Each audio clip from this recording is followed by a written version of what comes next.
Om Ganadipataye Namaha.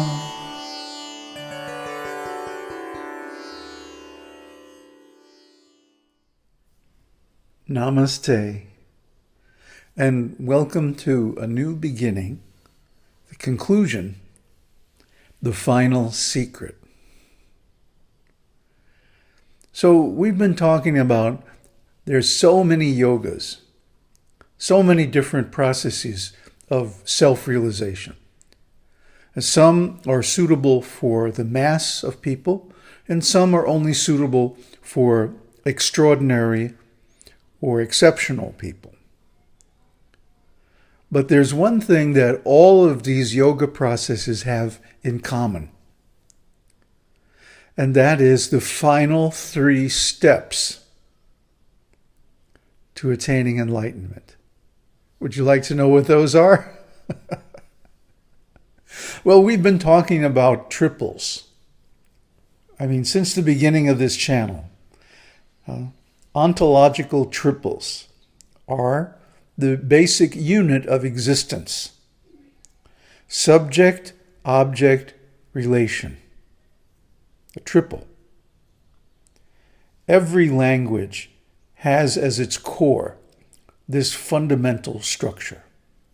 Everything that exists, especially the living beings, have this same triple nature. And of course, we discussed in detail about Aum, the nested triples within Aum that when they expand become the Gayatri mantra, and so on. So what does this mean in terms of, what do I do with it? People want to know, how do I actually realize this? Well, there are 10,000 different kinds of yoga. And they all have one purpose and one purpose alone. And that is to fix the mind on one point. To reduce the entire mental process to one single thought. And to be able to maintain and hold that concentration effortlessly and indefinitely. That's samādhi. So samādhi is the first step, the first secret. One must be able to attain samādhi. And of course, the object that one concentrates on should be something that you love. That way the mind will be naturally attracted by the pleasure of contemplating this particular object. So if you find something that you love and you concentrate on it, the mind can reach stillness, concentration at last. Then the question comes, who is seeing this? Who am I? As Ramana Maharshi always asks. Who is the seer? If I am contemplating this object, if I'm concentrating my mind on this one point, whatever it might be, it could be anything. A mantra, a deity, a thought, a sensation, anything. Well, who is seeing this? Who is contemplating this? Who is the seer? Who am I? This is the next secret. Once the samādhi is attained, or even before, one can begin to inquire, who am I? Who is the seer? Who is the one who knows, the knower? Or if one is involved in action, who is the doer? Who is the desirer?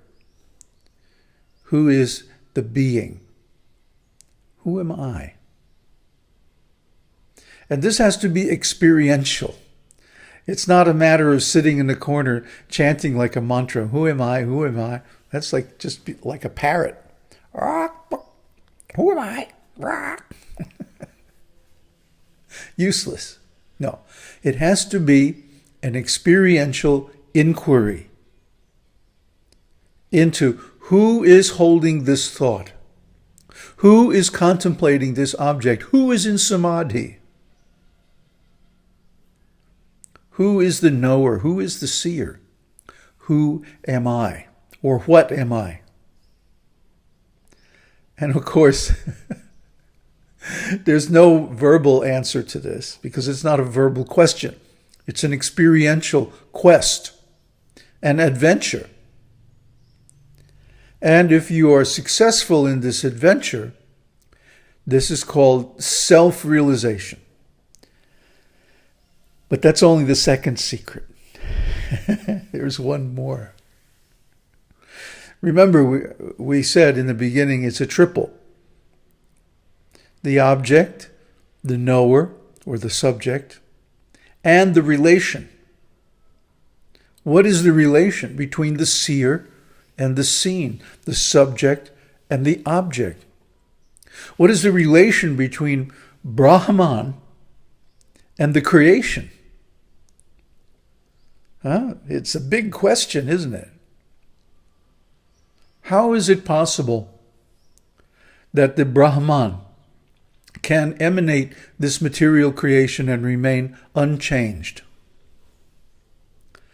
Om Purnamada Purnamidang Purnat Purnamudachyate Purnasya Purnamadaya Purnam Eva Viśiṣṭādvaita-vāda. The whole creation, the infinite worlds, emanate from the infinite whole, Brahman. And yet, the Brahman remains undiminished, unchanged. How is this?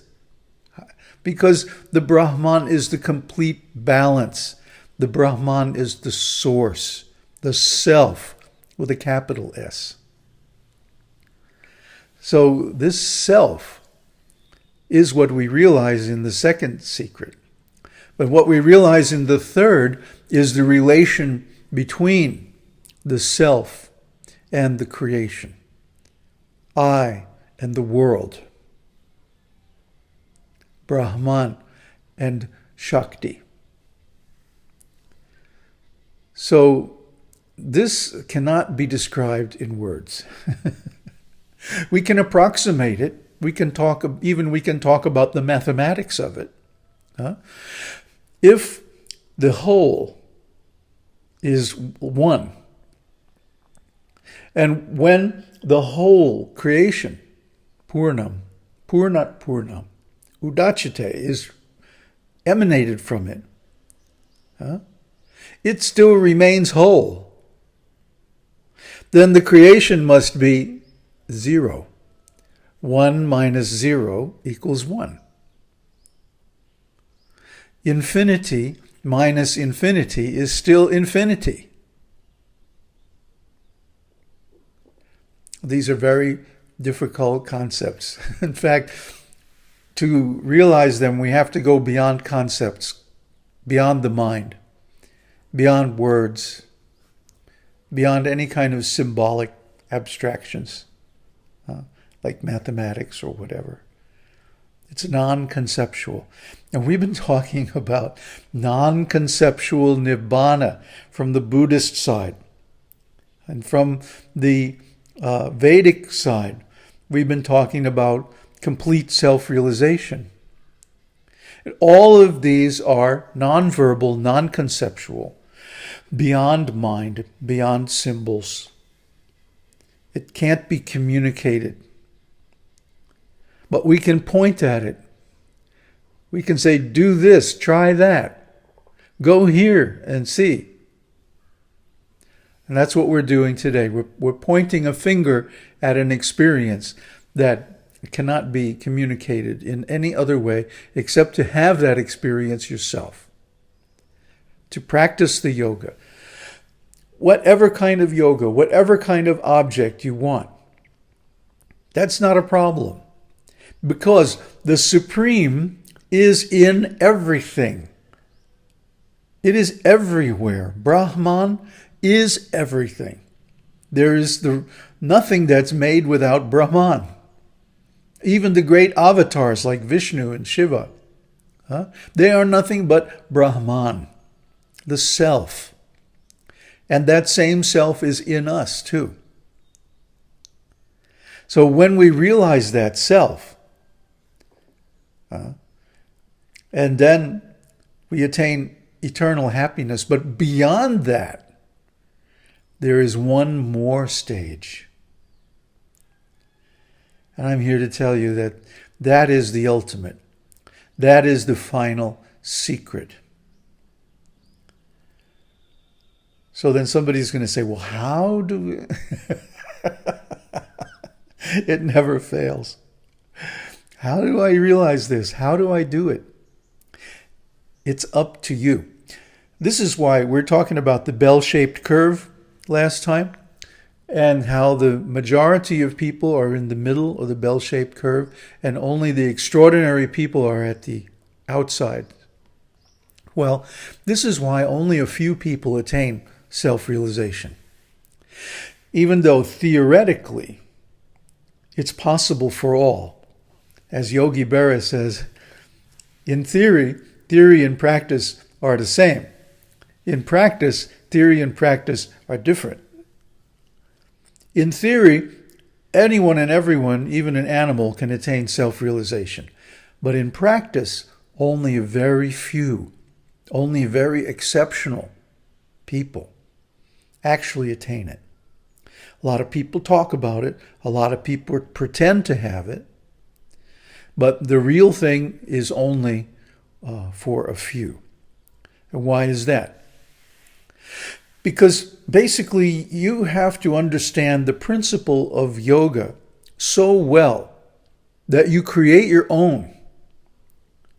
The object that is for you the perfect one for concentrating the mind is meaningful only to you. It's appropriate only to you. You have to invent your own yoga. And you have to do this by trial and error. There's no other way. Try this kind of yoga, try that kind of yoga, until finally the door opens into samādhi. And you'll be amazed that you'll find something unique to you that nobody else would find attractive. That thing for you is your doorway into yoga, stilling the mind, concentrating the mind on one point. Your attention span has to expand to hours. This is a matter of years of practice, and only you can do that practice. Nobody can make you do it. Nobody can do it for you. You have to want it. You have to want self-realization more than food, more than sleep, more than sex, more than anything. Some people are born this way. They're lucky. They can attain within this lifetime itself. But if you're not in that state, you have to cultivate it by practice. So you should start now. Find some object that's very attractive to you and simply contemplate it, concentrate on it, and develop your mind, develop your meditation. Move the energy, reverse the flow. Find that point of concentration, and that's samādhi. So that's one step. And then the next step, ask, who is in samādhi?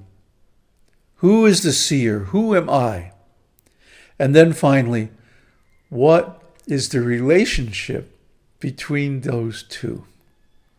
And I'm going to give you a hint. It's not consciousness. It's something even more fundamental. But you have to find that for yourself. And that is the final secret. Om Tat Sat. Aum Harihi Aum.